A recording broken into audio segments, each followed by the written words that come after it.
BCS 201. It is created specifically by our council for today's Commissioner College. We wanted to name it How We Can Work Together to Provide Quality Commissioner Service in Our Districts and Council, but that's a really long name, so we decided to name it the Commissioner Service Team. So during this first class, I'll be talking about and showing you two images that I'd like you to remember. First one is a key, and the second one is a stool.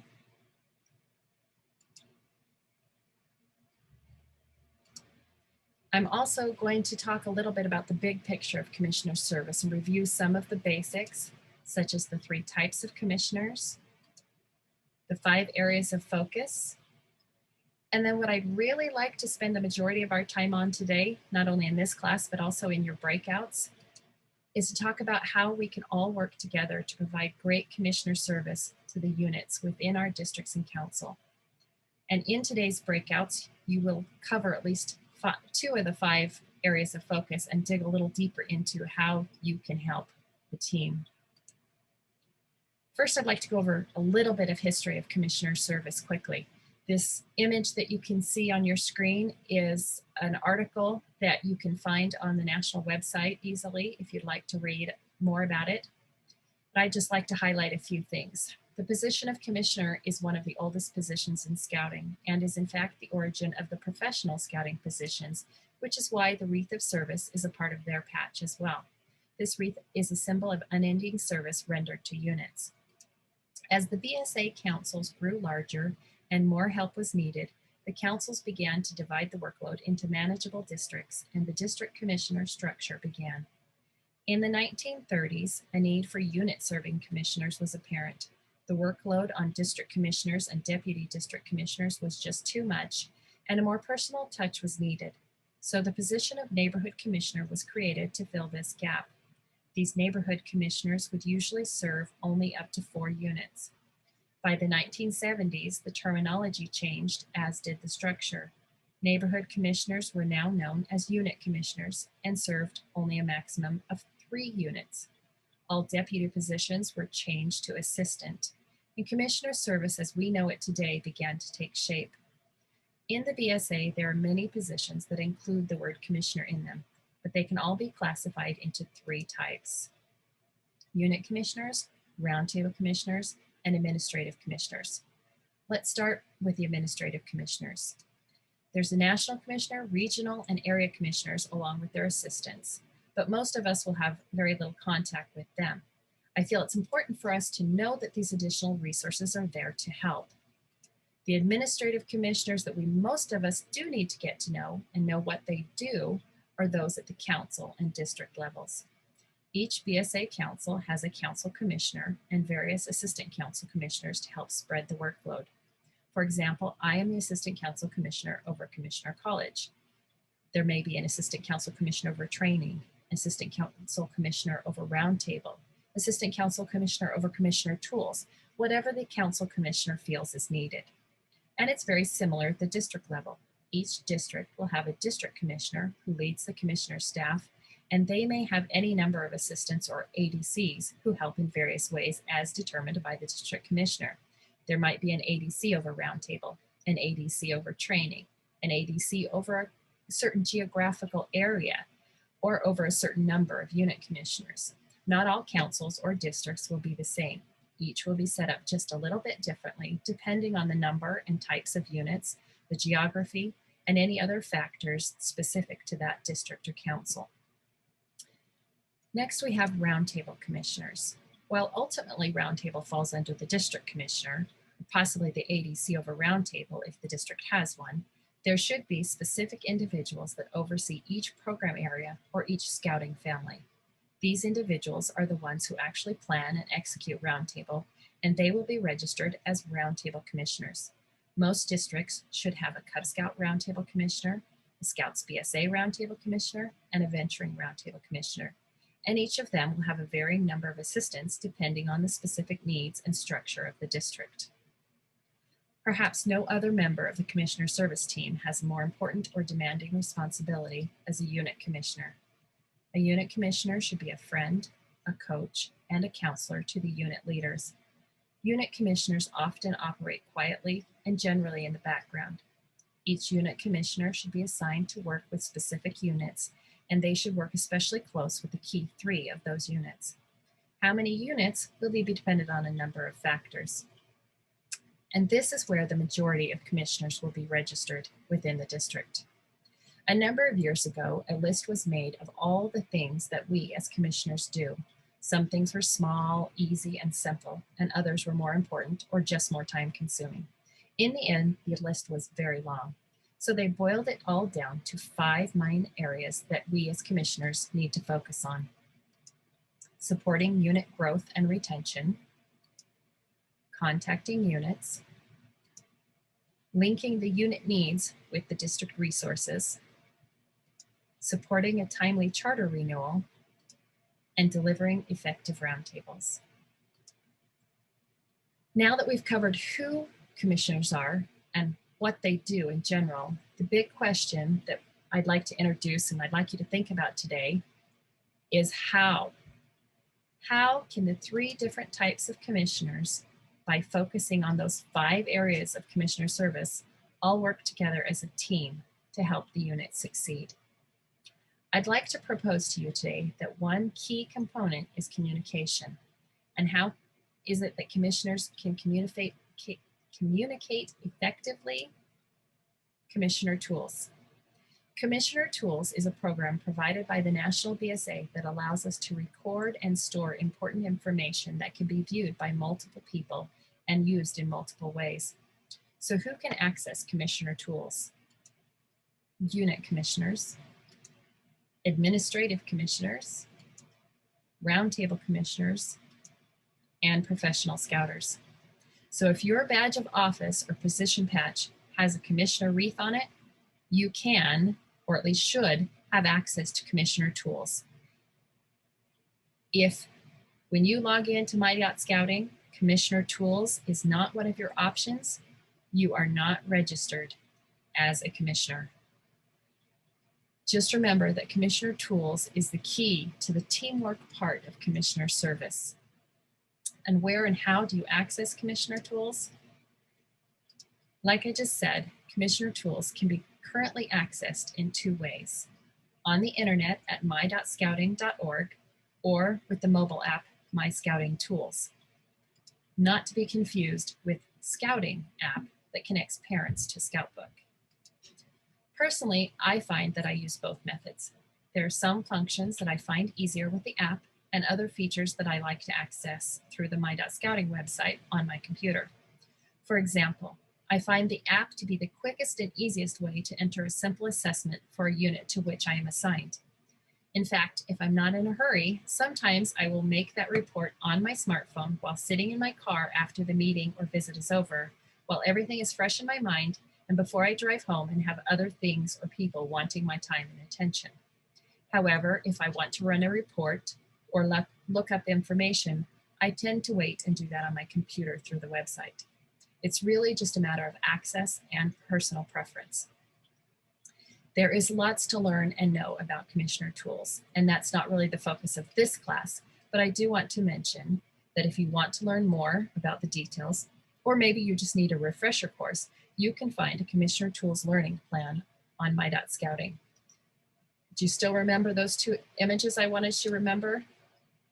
Here's the second one, a 3-legged stool. So who sits on that stool? The unit leaders do. Think of this as the platform that they use to sit back and relax and watch scouting work. And who supports them? The commissioner service team. The thing with the 3-legged stool is that all 3 legs really need to be there for it to work properly. Yes, you can sit on a 3-legged stool if there's only 2 legs, but that requires you to balance more, maybe have a little more leg strength, but we don't want the units to have to work so hard to worry about balance. We want them to feel nice and secure and know that they have the proper support underneath. They need to know that they have multiple people there backing them up to help them. And I suppose we could add the DE and the district committees there as some of those other cross braces of the stool, but this is a training for and about commissioners, so we're going to stick with this. The unit leaders are the ones who are in the trenches providing the scouting program to the youth. We as commissioners are not providing scouting. We are behind and underneath supporting those who are. Our goal as commissioners is to help the units provide better scouting to more youth. So let's go back to those 5 areas of focus that I briefly mentioned.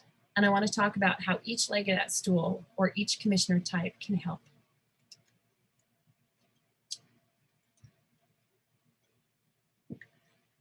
The first focus was to support unit growth and retention. The best way to do that is through Journey to Excellence. If we can teach the units to use Journey to Excellence as a planning tool and as an evaluation tool, they will be running the proper program they need to attract youth and adults.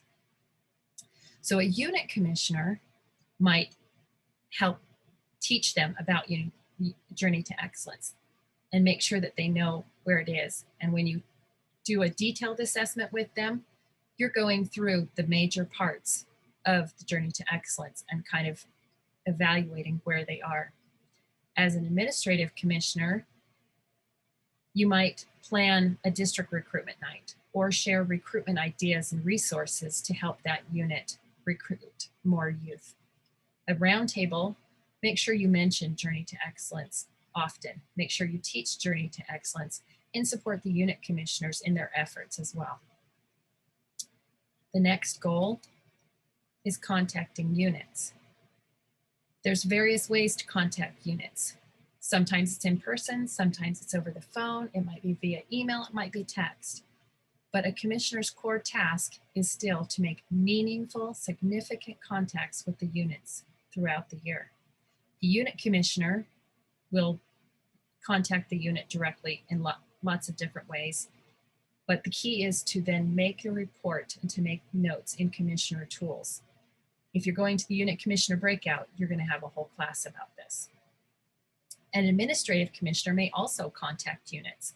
Sometimes they contact when there are issues that need to be dealt with or information that needs shared. They might also have contact at a district meeting, activity, or a fundraising event. Roundtable, of course, will have their main contact at Roundtable. And I hope that Roundtable commissioners are always available to stay afterwards to answer questions. I know when I was a Roundtable commissioner, sometimes that's who the unit leaders see the most and go to. And how often are those contacts? Well, Roundtable, it's going to be usually once a month. And the administrative commissioners, probably a little less often. And the unit commissioner should be more often, especially if they're a brand new unit within their first 3 years. We need to be contacting them as often as they need. The third focus is to link unit needs to district operating committee and other resources. The concept of linkage is critical to our success. The unit commissioner isn't there to know it all or do it all. They are there to link the subject matter experts and resources within the different district committees to the unit that needs their help. And if a certain subject matter expertise does not exist, commissioners should support the efforts of the District Key 3 to recruit and find the right resource specialists. So as a unit commissioner, you'll go into commissioner tools and report the needs that you see. Maybe you report that your unit is looking for an IOLS training, or maybe you report that you have a unit or multiple units looking for local camping locations. Maybe you're going to report that you have a lack of uniforms being worn by the leaders, or maybe your unit needs scout boat training. Whatever the need happens to be, the administrative commissioner can look at that, and if they see, wow, look, we have 75% of our unit commissioners are saying that their units are looking for the same thing, they will know that that is a need where we need more help and someone they need to find. It might be a need that can be filled by Roundtable. If it's a training that can be held at Roundtable so that everybody gets the same thing, then we can do that. If it's only 1 or 2 units that need it, maybe we just do it as a one-on-one. But all 3 can work together to link those needs and help those units find the resources that they need. Support a timely charter renewal. The national statistics shows that out of every 3 new units started, only 1 is still around 3 years later.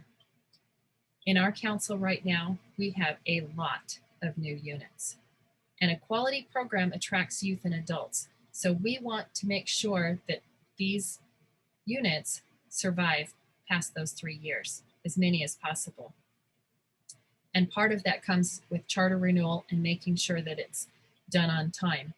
Because when a unit's charter lapses, it can cause all kinds of problems, especially for the youth who are advancing in rank. A unit commissioner should be watching for warning signs that a unit might be in trouble throughout the year and help mitigate those before it gets so far as to jeopardize the charter.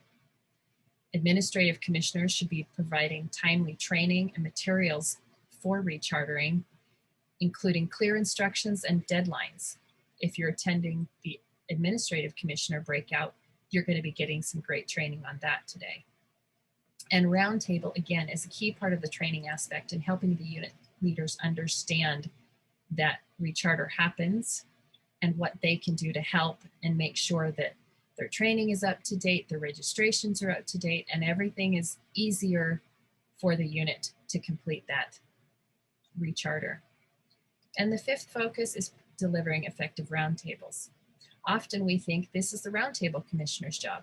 And while that's true, it's not only their job. As unit commissioners, we should be encouraging our leaders to attend Roundtable, explaining what this resource is, what they're going to get from it, and of course, we should set the proper example by attending ourselves. Administrative commissioners, of course, need to find the right Roundtable commissioners and staff so that Roundtable can happen and that the leaders that can make it fun and worthwhile for those leaders. And of course, the Roundtable commissioners are going to plan, prepare, and recruit a great staff to get that meeting to be what it is. And all commissioners should be setting the example of attending. None of these 5 focuses only happens once. They happen over and over. And each commissioner will step in and out at different times to help, sometimes a little and sometimes a lot. If we view ourselves as a team, then we can try and do what we can to help, even if it's not specifically listed as our duty. So remember, one of the keys is communicating through commissioner tools. So if everyone is using commissioner tools, it's much easier to communicate the needs, the strengths, and the issues that need to be dealt with. You've probably heard the saying, every scout deserves a well-trained leader. Well, I'd also like to add that every leader deserves a well-trained commissioner. And I'd like you to know that you are not alone. There should be a whole team of commissioners working together to help the units in your district. There are also lots of resources available from National. If you go to www.scouting.org/commissioners, there is a commissioner page, and I've highlighted some of my favorites. This may be too small for you to read, but two of the most important resources you can find on the National website are the Commissioner Field Book for Unit Service. It contains answers to many of the questions that you will deal with as a unit commissioner, and the Unit Performance Guide, which will give you guidance on working with the key 3 of your units and helping them start and sustain high-quality units. You can find both of these in PDF form on the National Commissioner website. There's also links to commissioner training, commissioner awards and recognition, and if you're a Roundtable commissioner, be sure to check out the newest resources on the Roundtable support page for helping with virtual roundtables. Let's talk a little bit about training for commissioner. You should be having a monthly district commissioner meeting. Right now, it's probably happening online. Commissioner College, the College of Commissioner Science, which is of course where you are today, so you know all about that. If you haven't yet attended Wood Badge, I would encourage you to do so. And if you work with Cub Scouts, I would encourage you to look into a Kalis Council, which is another training very similar to Wood Badge, but specifically for the Cub Scout program. Then of course, there are all kinds of national conferences at Philmont, Florida Sea Base, and the Summit, most of which did not happen this year, but National has upped their Commissioner Impact sessions online, And on that commissioner webpage, you can find lists and links to register for many of those. As far as awards, the first thing you should be looking towards earning is your commissioner arrowhead, and then aiming yourself towards Commissioner Key, Commissioner Award of Excellence, and the Distinguished Commissioner Service Award. Another resource that I'd like you to be aware of are the onboarding progress records. If you're brand new, this will help you step by step through the entire beginning process to know exactly what it is you do. There are onboarding progress records at the district level, roundtables, and unit commissioners. And if you're a district commissioner, I would urge you to use these sheets with your new roundtable commissioners and the unit commissioners to help them know what they're doing and to help you know where they're at. In closing, I'd like to take you back to this image of the three-legged stool and remind you that as commissioners, our goal is to help units provide better scouting to more youth. We do this by focusing on these 5 main areas and using commissioner tools as the key to communicate and report specific strengths and needs with other commissioners.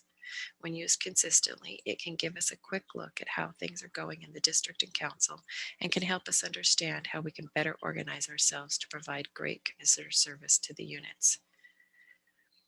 In the end, scouting is about the youth, and we as commissioners need to be the kind of commissioner that their leaders need to help them provide a great scouting program so these youth can grow to be the kind of adults that our country needs them to be.